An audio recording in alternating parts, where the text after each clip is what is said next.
Hey guys, this will be my first YouTube channel. I've always wanted to start YouTube since I was a little girl, because all those YouTubers seem to create such good content for the YouTube community. And I will be focusing on one thing: book talk, book reviews, book readings, book read alouds, questions, and reviews and stuff like that. Okay, one of the books I'm going to talk about today for today's video is personally one of my favorites so far. People are raving about it, so I'm sure you will read this one since it's the new bestseller, Where The Crawdads Sing by Delia Owens. I got this book at Walmart. I begged my mother to buy it for me, and I absolutely love this book. I love the murder mystery. I love jumping timelines and seeing the past to the future to the present.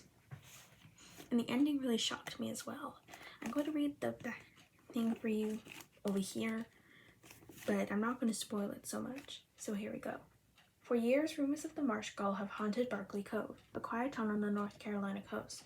So in late 1969, when handsome Chase Andrews is found dead, the locals immediately suspect Kaya Clark, the so-called Marsh Girl. But Kaya is not what they say. Sensitive and intelligent, she survived 4 years alone in the marsh that she calls home, finding friends in the gulls and lessons in the sand. Then the time comes when she yearns to be touched and loved. When two young men from town become intrigued by her wild beauty, Kaya opens herself to a new life until the unthinkable happens. Yeah, and it's now a motion picture, so you can actually go see this in theaters. People are raving about this book and this movie, and it's actually part of a book club too, as you can see from the back of here. Now, did I enjoy the writing? Yes. Did I enjoy the nature part of the book? Yes. I didn't really spend much time in nature. I think nature is beautiful, and I like how the author incorporated that in the story. The only thing I did not like about this book, this is the only thing I'm not going to like about this book, that the fact it has to be paragraphs and paragraphs describing what a seashell looks like, how the grass feels. I understand, author, that was your job before you came to writing novels, and I get that you wanted to incorporate your work into the story, but paragraphs and paragraphs. I mean, you could do a small paragraph. You can do that. But I'm afraid you can't do that. I'm so sorry. Anyway. Okay, so this book starts off with a really huge bang. A huge bang. So when Kaya is just 6 years old, she's a 6-year-old girl. Her mother leaves, leaving her and her siblings with her drunken and abusive father. Her siblings eventually leave. Eventually her older brother Joey leaves, leaving Kaya with their father.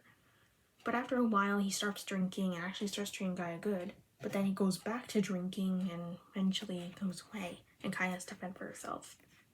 Now, I don't want to spoil much of this book. I'm just going to be talking about the parts I enjoyed the most. There is one scene in this book where Kaya's father is leaving the house and she's waving to him because she said that whenever her mother would not die, she'd wave and Kaya would wave back. So she did the same thing with her father. It wasn't exactly the same, but it was. Anyway, so basically the whole mystery of this book is that Chase Andrews, this town's quarterback, is found dead. He's dead in the marsh under the fire tower. They believe that Kaya Clark, the so-called marsh girl of the town, who was the one who killed him.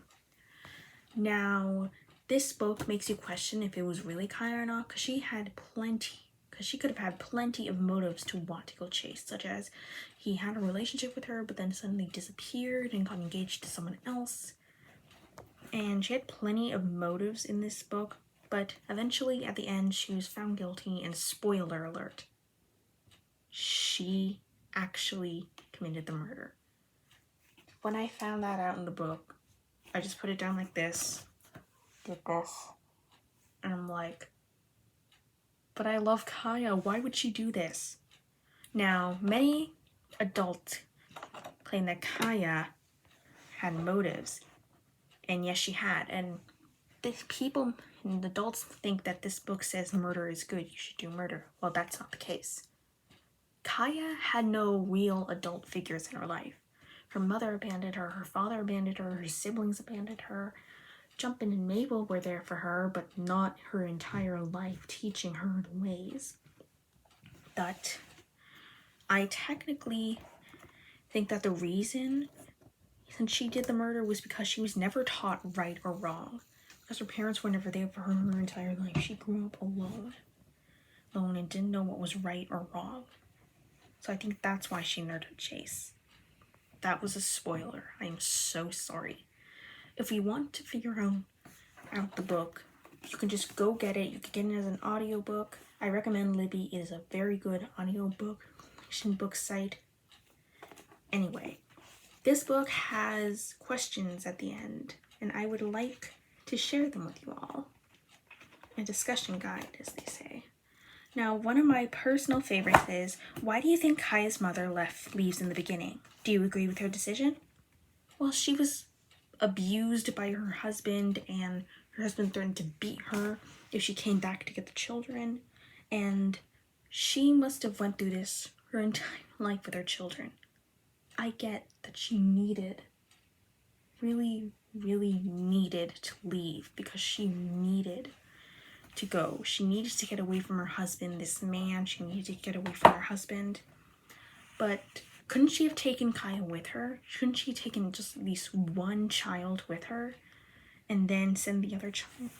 Okay, so it says in the book that Ma's sister and her father sent a letter to North Carolina to ask if her children were okay, but they said they wouldn't.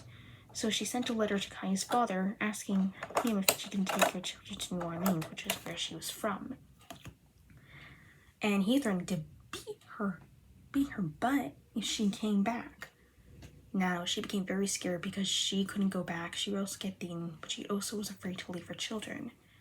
And then she dies and never gets to see her children again. That is a lot to take in. Really, just a lot. This book literally made me cry. I don't know how to feel about this book. And here is the main question. Which guy was better for Kaya? Now, at first, she fell in love with Tate Walker, but then he had to leave because of college, and Kaya was abandoned once more. But then she met Chase Andrews, whom she dated for a little while. But I think Tate was better for her because they had known each other their entire lives, even though Kaya does not remember. Such as they know each other when they were younger, when Kaya was like 3 and a toddler, and when he was like 7 or 8 years old. They've known each other, and Kaya says in the book, and I need to find the page. Give me a second. She says, I've always loved you, even as a child. In a time that I don't remember, I already loved you.